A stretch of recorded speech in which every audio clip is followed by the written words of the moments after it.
Welcome back into another edition of Prime Sports World, and a very happy leap day for everyone here at Prime Sports World. And TJ, since I just shared this podcast on my Facebook, this is the first thing I've ever posted on February 29th in the history of my Facebook. A fun fact there. But yeah, I'm David Huppin. Right there is my co-host, Mr. TJ Hopkins. Please like, share, and subscribe to the podcast. On today's show, we're going to be breaking down the AFC West and their off-season preview. Thank you very much for joining us. Happy Thursday, TJ. Happy leap day, my friend.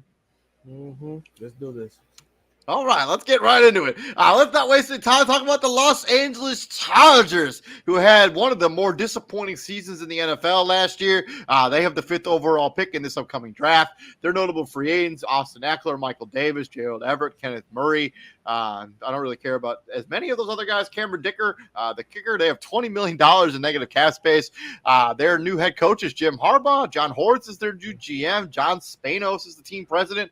So let's talk about the Chargers. How do they approach free agency and the draft, and what should be their top 3 priorities? Well, obviously getting under the cap is priority number one. They got to figure out this roster. Do you keep the Khalil Macks and Joey Bosa's of the world? Do you keep Derwin James? Do you keep Keenan Allen, Mike Williams, Austin Eckler? Do you keep those guys, right? Unfortunately, I think the writing's on the wall a little bit for Austin Eckler. I think they're going to move on from him. I also think they're going to move on from Mike Williams too. I think you can get Joshua Palmer. You can draft somebody at 5 if you really want to. Right. I think Austin Eckler's going to be on. He won't be on this team next season, I don't think. Fortunately for them, it hasn't worked, and it sucks because of the teams in the AFC West, this is the one that most people pick to be the thorn in the Kansas City Chiefs side. Like, this is the one. Like, this is the one that was built kind of perfectly to do that. Especially when they acquired Khalil Mack, because for years it was just Joey Bosa and the others. Like, if Joey Bosa's taken a major step back. He hasn't been as good. He hasn't been as healthy either. I think when you're talking about outside priority, like the roster, we got to figure out the cap space, but they need to be able to protect Justin Herbert better. Like, Rashawn Slater's only one guy in your offensive line. When you look at the rest of it, like Corey Linsley obviously had to miss a lot of time with his heart complication. Hopefully he'll be back for the start of this most recent season. But at right tackle, right guard, I mean, it's just not a good situation for the Los Angeles Chargers when it comes to protection. No, it's not. And Rashawn Slater, he left his mark early. Like, he made his mark early in his NFL career. Like, again, when you tell whatever running back is on your roster to stop helping out when you're blocking Myles Garrett, you're fine. You're fine. Like, when you feel like you can take on Myles Garrett one-on-one, you a different kind of animal. Like, what did he tear his tricep the season before? Missed most of last year, or the 2 seasons ago? Tricep, bicep, one of them two, but nonetheless, like, hey, bro, you got it. Obviously, like, they were like the poor coaching at the hands of Brandon Staley also played a role into why they are where they are. Like, you were up 20 plus in a playoff game and you lost 28-0. You were up 28-0 in a playoff game, and with Brandon Staley as your head coach, lost that game. That era of Los Angeles Chargers football is thankfully over for this team. He was definitely holding the team back. But yeah, I mean, if they can keep Justin Herbert afloat, I mean, they have a chance to be one of the better teams in the AFC. I mean, Khalil Mack, I guess the decision has to be made if you want to trade him. I'm not sure what his value is or what you get back from him, but Derwin James, Asante Samuel Jr. has been a good player for them. Joshua Palmer's been a really solid player for them too the last 2 years. It's the same notion with Derwin James. Like, when he's on the field, he's great. He's great for them. Like, he's one of the top. He did play every game last year. How often does that happen? I mean, it's pretty rare. I mean, obviously, pretty rare. But Okay, so I'm supposed to just look at the one time you played all 17. The last 3 seasons he's played 15, 14, and 16 over the last 3 seasons. and that's rare that he played that many games. I Let's be mean, honest. he's only really had one season that's been completely injury riddled. Is that 2019 season when what he tear his quad or something or calf or something his quad or back or something. He played only 5 games in 2019. Every other time this season in his career. I mean, 16 games as a rookie, 15 games in 2021, 14 games in 2022, and 2023 he played 16 games. Ooh, that was nasty. I'm sorry, I got the Knicks and the It's all Warriors good. on. That was nasty. Uh, Anyway, but it's I don't know what they. Yeah, the writing on the wall with Austin Eckler. It's kind of disgusting how running backs are done. Like none of the big name free agent running backs are getting a tag. Like whoever you consider a big name running back, they're not getting tagged. Like him, Saquon Barkley, Saquon Josh Jacobs. Barkley, Josh Jacobs, Derrick Henry, they're not getting tagged. That means they're going to be free to pursue whatever they want. Hell, even the lesser tier running backs, like the Vikings, literally just let Alexander Madison know, like, "Hey, bud, you're out of here." Right? Like it's just sad how they're getting done. Um, I I don't know what they do. Like me personally, I bring back Cameron Dicker. I bring him I back. would bring him back too. I mean, the kicking situation was all in flux a lot of time there for the Los Angeles Chargers. He's stabilized that. I would bring him back. I would prioritize bringing him back. Um, and And I then when think you look, and I think the elevation of Donald Parham allows them to be like, "Hey, Gerald Everett, hey man, thank you for your services. You've been great for us." I think that allows. I think him being what he is allows them to feel comfortable and let Gerald Everett walk. And everybody else is pretty much. I mean, I wouldn't let Eckler walk. That's just me though. But that's I think I think that's going to be a for sure thing that happens. They could also address a lot of that stuff in the draft. Those players will be cheaper in the draft. Yeah, the Chargers have a lot of decisions to make. I mean, you got a new head coach, new regime. Going over to NFL.com, their number one needs, top 5 needs for the Chargers in the draft: cornerback, running back, defensive tackle, defensive end, and then center. Moving on from the Los Angeles Chargers, let's talk about the Denver Broncos. They have a lot of decisions to make this upcoming offseason. They have the 12th overall pick in this upcoming draft. Their notable free agents are right there on the screen with Russell Wilson with an asterisk because they have not yet released him, but it's or expected traded him. or traded him. They have some other names. Adam Troutman is for some reason is like the number 8 tight end in this free agent class. Cameron Fleming, Mike Purcell, Hosea Jewell, who's a good linebacker, Will Lutz, PJ Locke, and Fabian Monroe. They have negative $13 million in cap space, which is going to probably get worse whenever they release Russell Wilson, Sean Payton, George Patton, Damani Leach. What do the Broncos do here when you talk about free agency and the draft and top Well, 3 priorities? first things first, the respect for Sean Payton has plummeted to Mariana Trench depths. Like he is not a very well respected individual anymore because of how he's handled this Russell Wilson saga, fiasco, whatever you want to call it. I don't care what Russell Wilson's play has dictated. You don't treat a man like that. Like Russell Wilson came out and said, like there were 9 games to go, 9 games, 9 crucial games left for the Denver Broncos, and it ain't like they were out of it.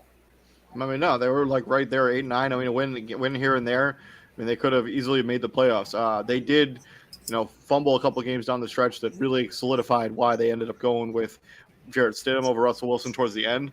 But to be No, like, no, hey, we want you to waive your injury clause, like that just doesn't make a lot of sense. He's not going to do that. he's not gonna do. Like we want you to waive your injury clause, or we're gonna bench you. Like Russ said that. Like they did. They came to him with that 9 games to go. It's like, hey, we're gonna like either waive your injury clause or we're gonna bench you. First off, that's illegal. How they did that? Like you're mad at him for the language that you put in the contract. Yeah. You put that in the contract. contract. He ain't Yeah, come to and you now the contract and say, "Hey, this is what I want. It's already signed. You just got to sign it." yeah, I think that the way And that now whole this is situation where has you're at. been, like they're gonna have to either trade him or release him. I imagine if you're another team in the NFL, like we're not gonna help you fix this Russell Wilson problem. Like you're gonna have to you've done this to yourself. I'm not helping you with making a trade. Like you're absolutely gonna have to release him, and then he's just gonna go to some team for the veteran minimum and probably win a Super Bowl with whatever team that happens to be. Russell Wilson is still talented. He can still play. The problem sometimes I have with Russell Wilson as he just tries to be too on Right? all, like he's like, yeah, he tries to be too liked all the time. Like he did an interview with on the Brandon Marshall podcast. I don't remember what it's called. I am But athlete. he there you go. Yeah. So he did an interview with Brandon Marshall and he basically like maybe like tippy toed around like every concept and like never really like if you're I know he's still under contract for Denver, so maybe he wasn't allowed to like really say what he wanted to, but like he was so PG on that conversation, so politically correct the whole time, like talking like Russell Wilson does. Like people, he just wants to be liked so bad. Like at some point, you gotta be like, I'm Russell Wilson. Like I'm not gonna be disrespected like this all the time. Well, You know, that's kind of what he said when they asked him to waive the injury clause, and he said no. He's like, y'all act like I'm not Russell effing Wilson. Like yeah. y'all treating me like I'm a bum, like I'm this, like I'm that. And contrary to popular opinion about him right now, he wasn't all that bad last year either. Yeah, I mean he was good in the thing is with Russell Wilson that frustrates people, like he'll be like abysmal for like 90% of a football game, and then at the end of it he just turns it on and like that game against the Bears, like he was Bears. basically abysmal in that for majority of that game, and then all of a sudden he's just like, oh yeah, I'm Russell Wilson, let's figure this out. Like it's unbelievable. Like this was like last season, right? 15 games, 3,070 yards, 26 touchdowns to only 8. He's never thrown more than 13 interceptions in his career. And that was one time. One time. Never thrown more than 13 interceptions in his career. Other than that, it's 11 and below. And they want to treat this dude like he's just some regular schmegular dude. Yeah. So whatever happens to the Denver Broncos, they did it to themselves. I also don't understand, like, so many people are mocking them a quarterback.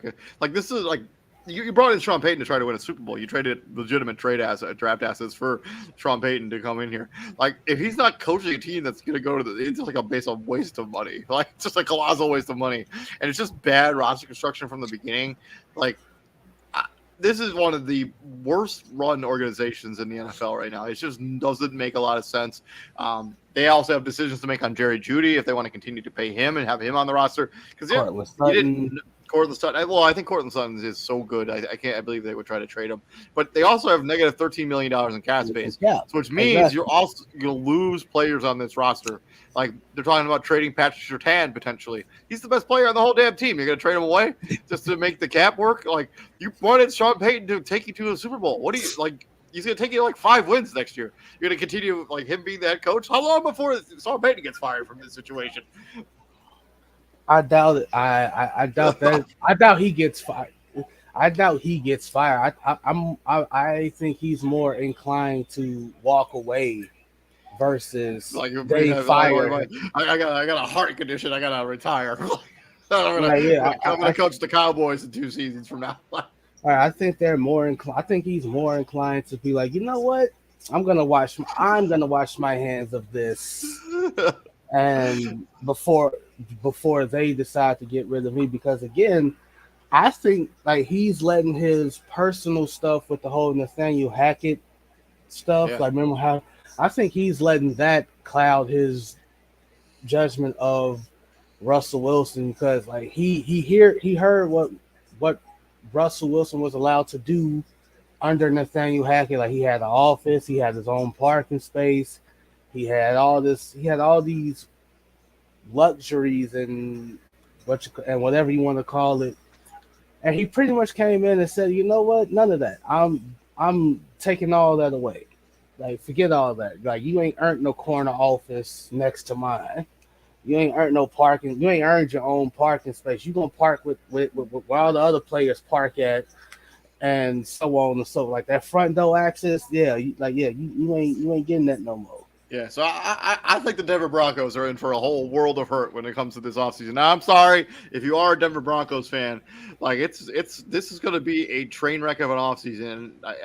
You just get grips to what's about to happen here. I mean, Russell Wilson's going to get released. No team is going to give you legitimate assets or help you out of the situation that you've created.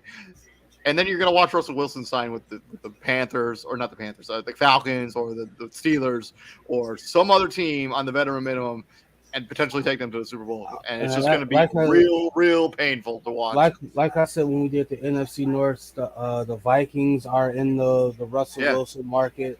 I don't think any team's going to trade legitimate draft capital for him or anything.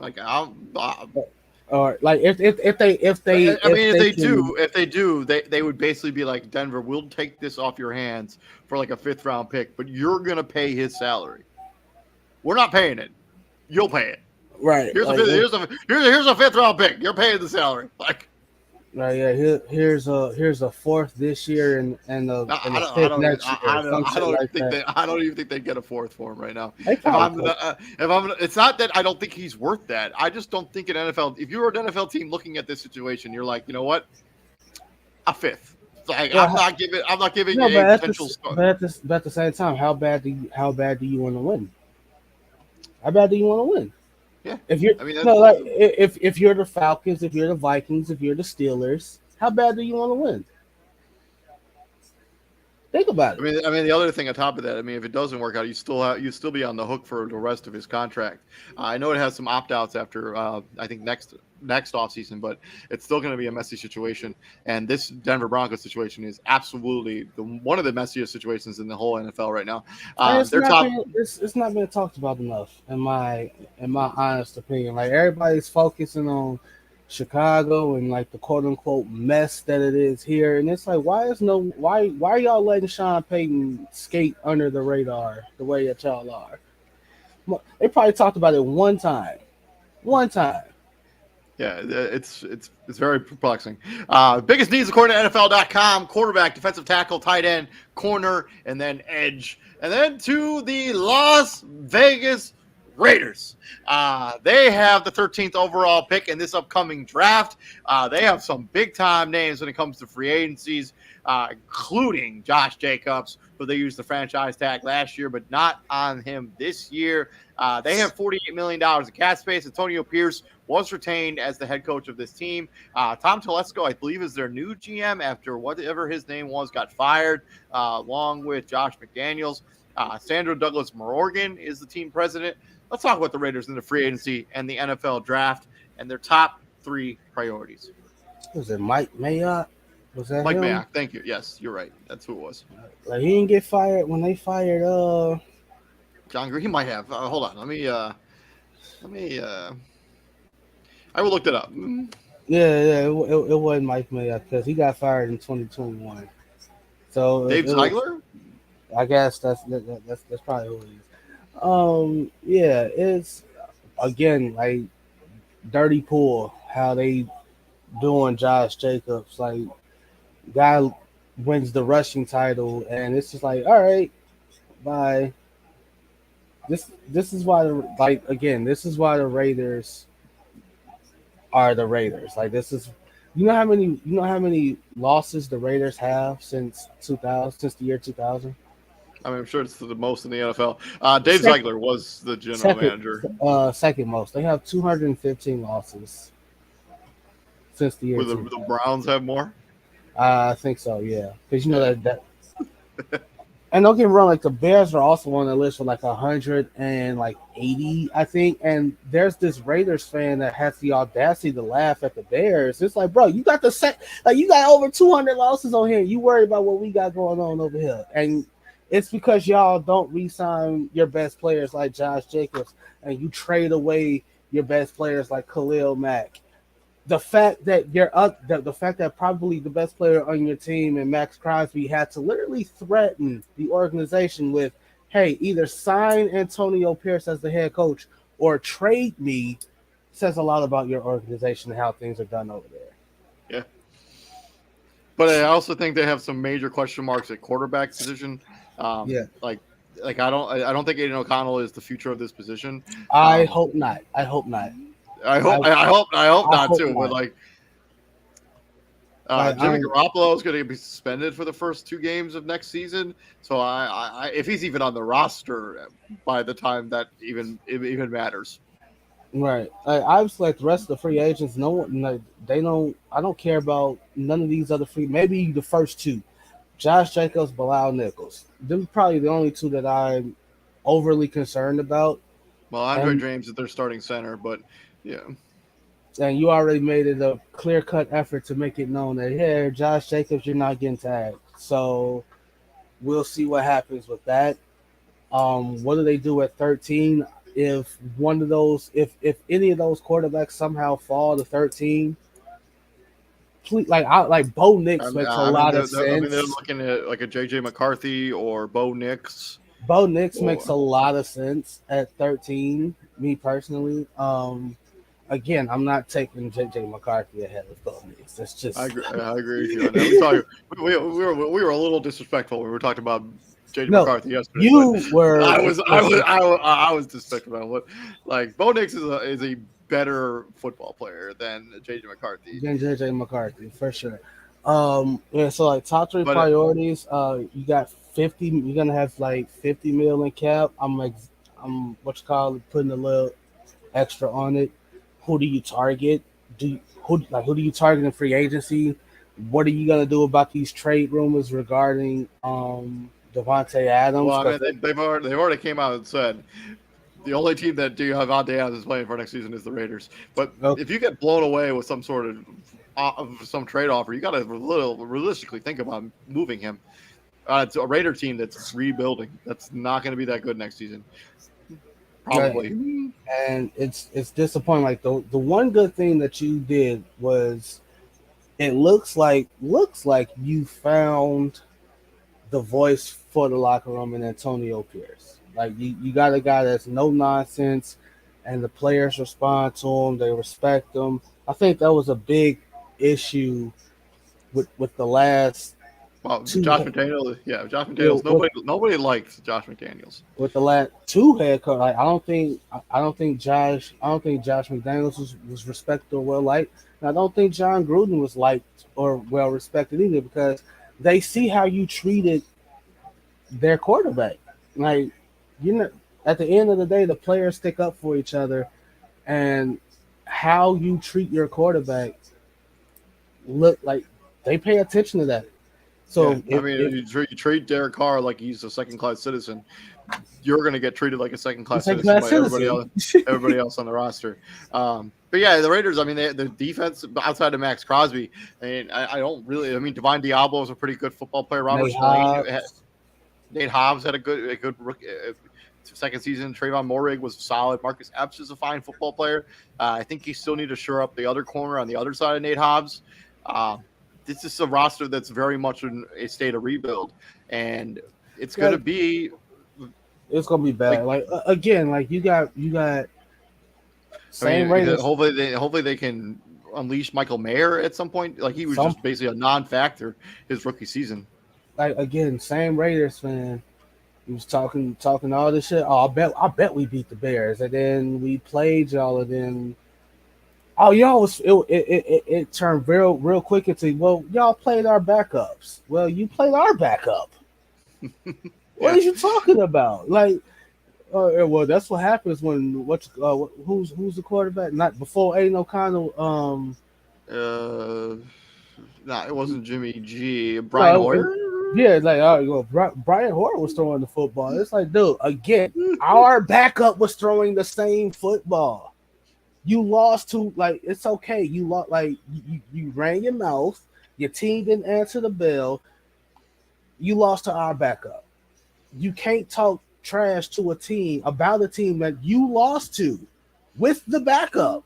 You Yeah. can't make like whatever excuse you try to cook up. Oh, our backups were playing. Like, bro, our backup was playing. So whatever you were trying, whatever excuse you're trying to cook up, it doesn't work. It ain't like it does not work. And unfortunately for the Raiders, I mean, this has got to be a real reality that's settled in. Like, you're going to be a rebuilding football team next season. Like, I don't think it's realistic to expect this to be a playoff team or even a 500 football team next year. No, like, well, obviously with the odd number of games, like it's not possible to like you're either gonna finish the I game mean, above. they could go 8-1, I guess. Look, true, but that's still not. Yeah. Does that constitute as 500 though? Yeah, it does. It does. 8-1. Wow, Yeah, that's crazy. yeah. They would be they probably would be the team to go 8-1. I mean, I think we've had teams go 8-1, but don't quote me on that. Obviously, I don't really know or remember. But this is a Raiders team that's going to be. This is a rebuild. Going over to NFL.com, their draft needs cornerback, interior offensive lineman, offensive tackle, cornerback, and running back. Well, they probably had 8. They teams probably went 8-7-1. 16 games, and that math has to add up. But yeah, nonetheless, like, see, the fact that running back is a need and you have one of the premier backs, terrible. I mean, they just don't want to pay him. That's terrible what it boils down to. The final team of the AFC West, the reigning, defending Super Bowl champion Kansas City Chiefs. They have the 32nd overall pick in this upcoming draft. They have a whole bunch of free agents as well, including Chris Jones. Well, I have not heard if they're going to tag him or not, but the tag number would be like $35 million if they decided to tag him, which I doubt they're going to do. Ladarius Sneed, I think they have franchise tagged or thinking about franchise tagging him. But yeah, there's a lot of really good football players when you talk about notable free agents. Willie Gay Jr. was an intangible piece of that linebacking core. Mike Edwards, Drew Tranquil came over from the Chargers, also from Fort Wayne, went to Carroll High School out here. Clyde Edwards-Helaire was a first-round pick a few years ago. Donovan Smith, starting left tackle on a team that won the Super Bowl. They have $10 million in cap space. Andy Reid is the head coach. Brett Veach is the GM. Mark Donovan, team president. Let's talk about the Chiefs. What should they do, and what should be their priorities as they try to, again, repeat? Obviously, I think their main two concerns are Chris Jones and Ladarius Sneed. Fun fact: the Commanders went 8-1 last year, or 2 years ago, I guess technically. They counted as a 500 season. How did they go 8-1? We said 2 years ago. Yeah, in 2022. Oh, all right. So that's no. The math up because again 17 games. But yeah, I think whatever they decide, whichever one gets between Chris Jones and Ladarius. I think Ladarius Sneed is going to get the one that's going to get the tag. Chris Jones it's $35 million if they were to tag him because of like some language in his contract from when he signed that whatever that deal was that he signed at the beginning of last season after he missed that one game. Yeah, so if they tagged him, it'd be $35 million. And even though he said during the parade, super under the influence, how he's going to be back, I don't think that's a lock. Probably not. No. I don't think you can let Chris Jones walk. I think he's so valuable. I don't think you can let either one of them walk. I agree. I don't think they can afford. I don't think they have the luxury of letting either one of them walk. Well, I mean, the only thing that they can really benefit, like they've drafted so well. I mean, Trent McDuffie is as good a corner, if like at the same tier or just slightly under Ladarius Sneed. Yeah. I mean, it's not like light years apart. They're not like light years apart. Yeah, that's why I can't say that, because if that's the case, they probably would have let. I don't know. I really don't. Like, it's a tough situation to be in, because like I think this is one of those situations where nobody's happy. It might get like the deal might get done for both of them, but how they go about doing it, I don't think anybody's gonna be, you know, real happy about it. Um, I think everybody else, like Clyde Edwards-Helaire, yeah, He's gone. he's gone. Isaiah I mean, Pacheco, maybe he's been completely replaced by Isaiah Pacheco. Pacheco. Um, yeah, Donovan Smith. Donovan Smith is easily like the luckiest offensive lineman. Yeah, right. Yeah, you get to play with Tom Brady, then you hit free agency and end up No, in not Kansas City.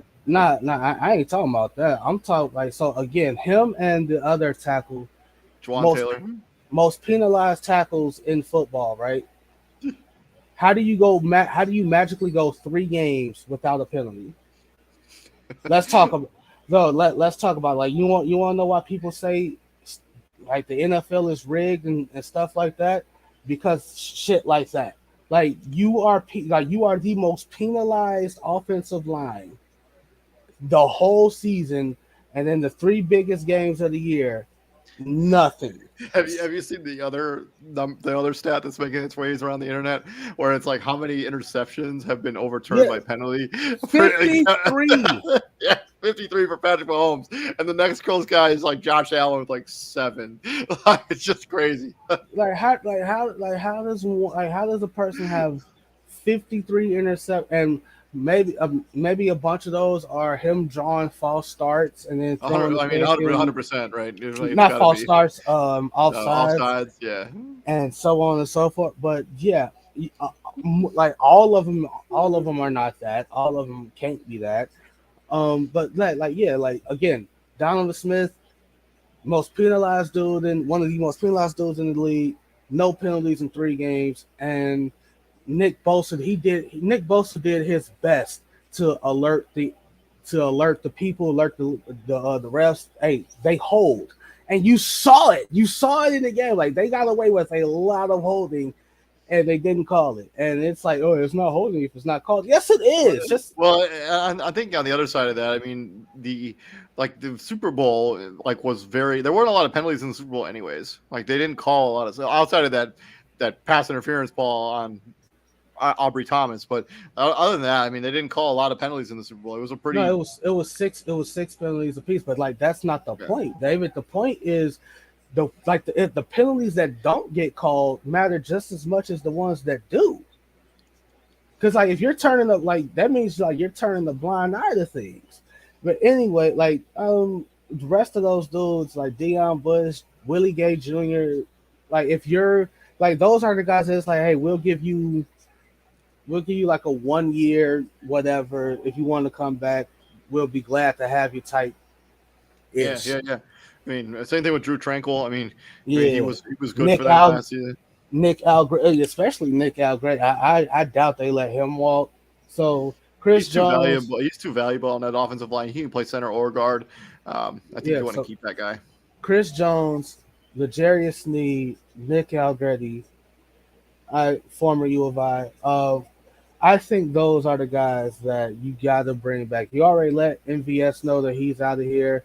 I would definitely let Miko Hardman. I would let him I mean, they've already let him walk once already. once. I mean, it wouldn't be that hard to be like, "I'm sorry, dude." Yeah, but for one top priority for them, they gotta upgrade the receiver spot. They have to. Well, you heard the name that's been roaming around with Mike Evans. Right. They don't necessarily have the cap space to even remotely pay what Mike Evans is worth, but if they find a way to get Mike Evans, GG Yeah. NFL, it'll be over. I just think that they not even him like on a lesser tier, like if you can 32, 64, 95, 130. If you can, like, if you call the Bears and say, hey, we'll give you our 4th-round pick for Darnell Mooney, whose whose trade stock probably is at the lowest it's probably ever been, probably ever will be, right? Yeah. If you call the Bears and say, hey, we'll give you 133 for Darnell Mooney, that's probably because he provides that speed option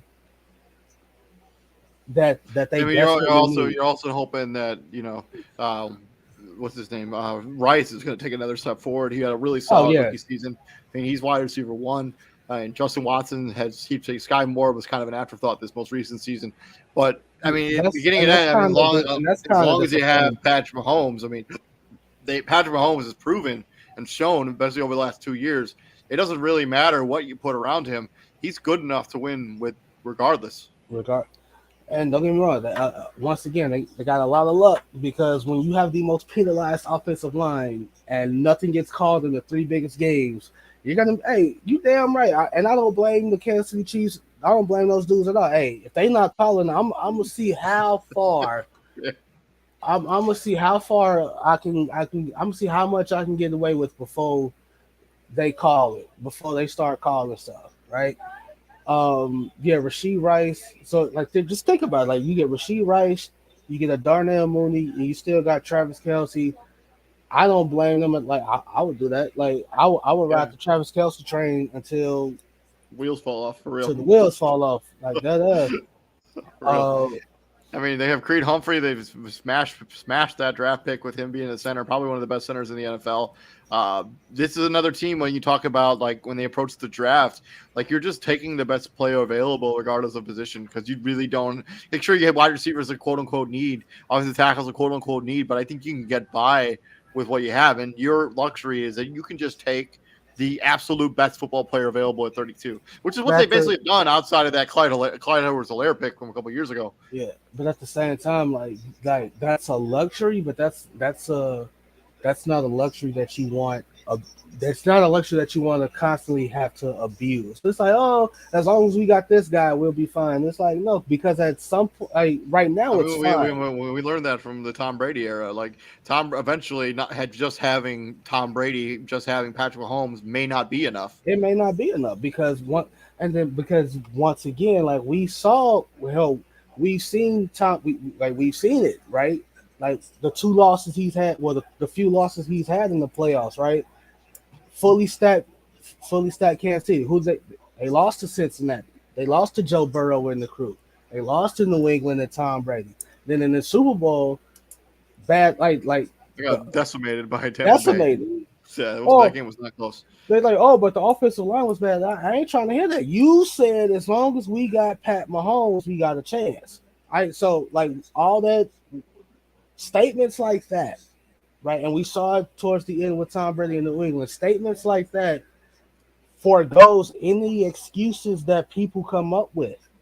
Why? Because you said as long as we got this guy, we got a chance.